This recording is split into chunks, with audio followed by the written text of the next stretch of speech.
ये कहानी धरती के एक ऐसे लड़के की है जो छोटे से गांव में रहकर खुले आसमानों की सोचता था, जिसका नाम अनमोल था। अनमोल एक छोटे से गांव का रहने वाला था, लेकिन उसका सपना था कि वह एक दिन चांद पर जाए। वह हमेशा रात को चांद को देखता और सोचता कि वहां क्या है जो हम देख नहीं पाते। एक दिन गांव के पास एक अजनबी अंतरिक्ष यान उतरा, जिसे देखकर लोग चौंक गए, लेकिन अनमोल उतना ही उत्साहित था जितना लोग डरे थे। उस अंतरिक्ष यान से कुछ अजीब सी रोशनी निकल रही थी और उस रोशनी के बीच में से एक इंसान जैसा प्राणी बाहर आया।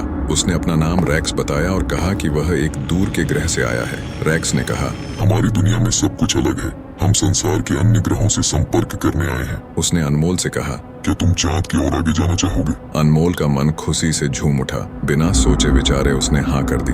रैक्स ने उसे एक छोटी सी गोल्ड डिस्क दी और कहा, ये तुम्हारा गेटवे है, तुम इससे कहीं भी जा सकते हो, किसी भी ग्रह पर। अनमोल ने उस डिस्क को हाथ में लिया और जैसे ही उसने उसे एक्टिवेट किया, वह अपने आप को एक नई दुनिया में पाया। एक ग्रह जहाँ सब कुछ ट्रांसपेरेंट था, पेड़, पानी, घर, वहाँ के लोग, सब कुछ ट्रांसपेरेंट थे।